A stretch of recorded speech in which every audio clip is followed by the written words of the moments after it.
Assalamualaikum warahmatullahi wabarakatuh. Selamat pagi Bapak Dadang Priyono selaku pengampu dosen kewirausahaan Islami dan teman-teman. Saya Sodri dari kelas 20 manajemen kelas karyawan C. Di sini saya akan menjelaskan mengenai tugas kewirausahaan Islami dengan judul Wirausaha Muda Membangun Desa, yaitu dinamika partisipasi pembangunan desa, karya Dewi Cahyani Puspitasari. Nah, di sini saya akan membacakan terlebih dahulu mengenai pendahuluan, yaitu pembangunan desa dalam konteks kekinian menunjukkan arah pada kemandirian masyarakat.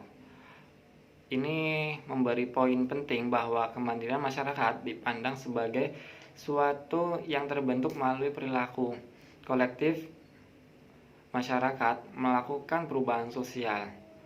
Nah, terus juga di sini ada yang namanya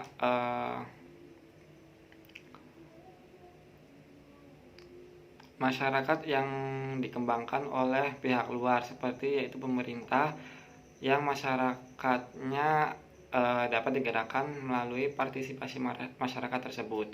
Artinya bahwa di sini pembangunan desa ini sangat dipandang sangat penting ya menurut saya untuk membangun usaha tersebut. Terus di sini untuk mengenai anak muda itu sangat berpengaruh penting dalam desa untuk membangun desa tersebut itu agar menjadi suatu ladang usaha. Oleh karena itu pemuda sangat dapat dioptimalkan bahwa yang namanya anak muda itu dapat mengembangkan perdesaan tersebut untuk menjadi suatu ladang. Terus dalam konteks pembangunan juga bahwa yang namanya pemuda itu menempati posisi sentral, yaitu utama bahwa dalam memajukan perkembangan desa, anak muda itu secara langsung bahwa dia itu kreatif dan inovatif untuk memanfaatkan bagaimana peluang tersebut itu menjadi perekonomian untuk lebih maju. Nah, di sini juga ada dengan visi pembangunan tahun 2025 yang akan datang, ada 3 hal. Pertama yaitu mengenai peningkatan nilai tambah seperti sumber daya manusia, terus sumber daya alam. Itu sangat berpengaruh penting untuk memajukan desa. Contohnya maksudnya untuk sumber daya alam, ada apa aja sih bahwa yang namanya sumber daya alam. Jadi seperti kayak tempat wisata itu maka digali untuk menjadi sebuah tempat wisata agar dapat menjadi suatu ladang usaha gitu. Nah, terus atau misalkan geografis, bagaimana ladang tersebut itu dikelola, maksudnya ladang tersebut itu punya pemerintah, itu dapat dikelola oleh anak muda desa. Itu bagaimana agar menjadi sebuah ladang usaha juga. Terus sumber daya manusia yaitu bagaimana dia memanfaatkan untuk menjadi wirausaha atau titik tempat antar kawasan pusat-pusat pertumbuhan ekonomi. Jadi ya menjadi pertumbuhan ekonomi gitulah. Terus yang kedua yaitu efisiensi produktivitas dan pemasaran. Artinya itu untuk menguatkan daya saing dan daya tahan perekonomian nasional. Artinya bagaimana anak muda ini eh, menma- dengan udahnya membangun usaha tersebut itu bagaimana memasarkan tempat atau desa tersebut, seperti contohnya misalkan wisata tersebut itu sudah ramai di media sosial.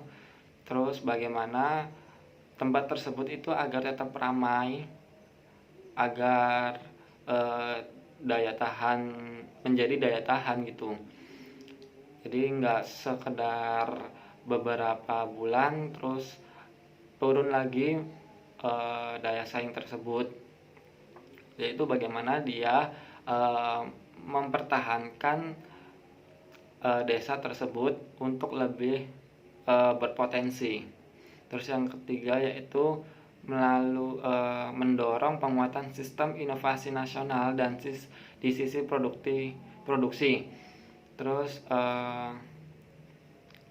yaitu penguatan daya saing global yang berkelanjutan, artinya yaitu tahun demi tahun tetap menjadi suatu ladang usaha yang dapat maju dan tahan untuk perekonomian. Jadi contohnya yaitu aktor anak muda yang membangun desa menjadi lebih maju, yaitu untuk membangun suatu usaha, yaitu dari Gunung Kidul, Yogyakarta, yaitu Mas Sugeng Handoko, yaitu melalui pergerakan desa wisata Ngalanggeran Gunung Api Purba. Terus yang kedua itu Nur Agis Aulia, yaitu pendiri gerakan Banten Bangun Desa. Itu dua aktor yang menjadi sebuah contoh untuk kita anak muda untuk memanfaatkan desa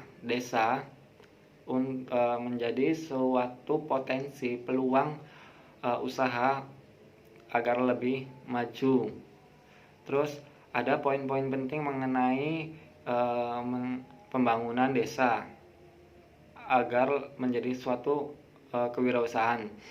Yang pertama itu menemukan potensi dan mobilitas aset desa, bahwa artinya kondisi wilayah perdesaan yang ada di Indonesia memiliki beragam karakteristik sosial ekonomi.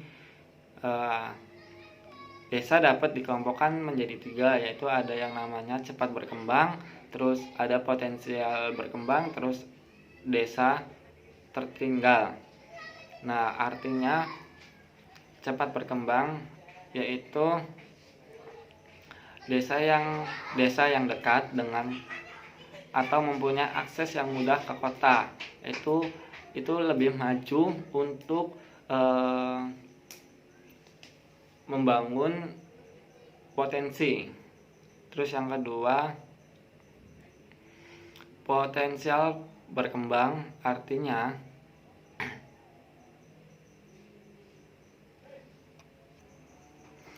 bahwa yang namanya desa potensial berkembang, seperti contohnya masyarakat ada di sektor primer, yaitu pertanian dan pertambangan. Jadi desa itu kebanyakannya meliputi pertanian terus pertambangan.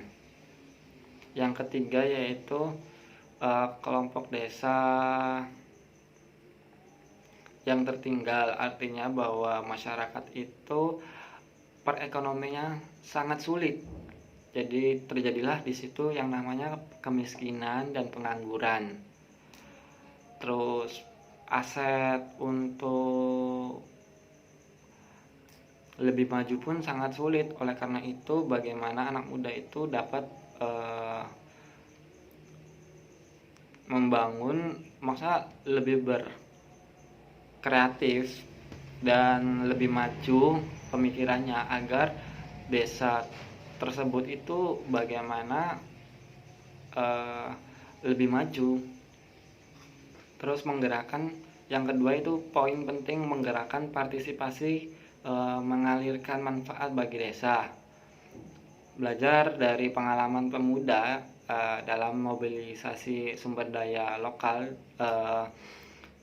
desa, baik yang dilakukan oleh Sugeng Handoko ataupun Nur Agis Aulia, yaitu dapat menjadi suatu contoh untuk pembangunan usaha ekonomi untuk kita, bahwa contohnya misalkan di wilayah tersebut adanya misalkan pertanian, peternakan, pariwisata, menjadikan bentuk aksi nyata para pemuda ini untuk melibatkan elemen masyarakat dengan baik. Jadi dapat dikembangkan lebih maju gitu, dari mulai sumber daya manusia, terus teknologi, terus akses untuk pengiriman atau pemasaran itu sangat berpengaruh penting. Terus di sini juga ada elemen-elemen yang penting melalui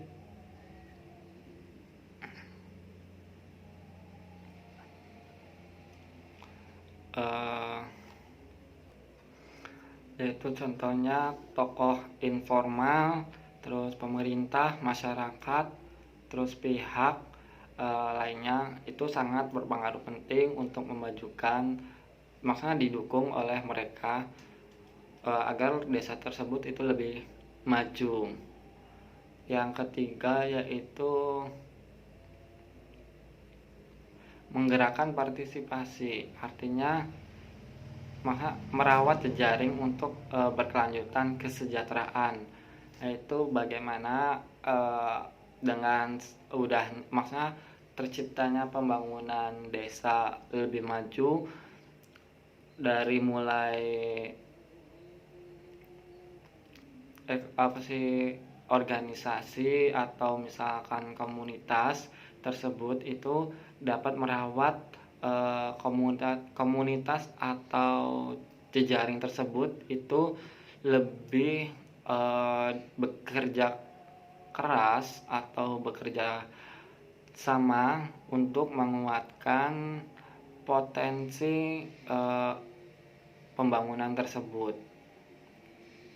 Terus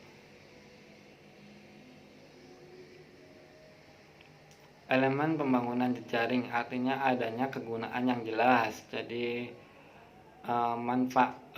kegunaan yang jelas ini dari mulai untuk apa manfaatnya, terus setelah terjadinya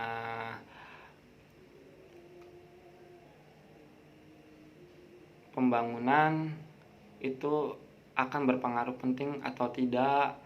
Terus yaitu masing-masing anggota mempunyai komitmen, itu sangat penting. Ada misi dan agenda yang jelas, artinya yaitu terciptanya misi dan visi tersebut agar kuat. Terus peran dan fungsi sesuai dengan potensi dan karakter aktor. Jadi pertama yaitu artinya maksudnya sebagai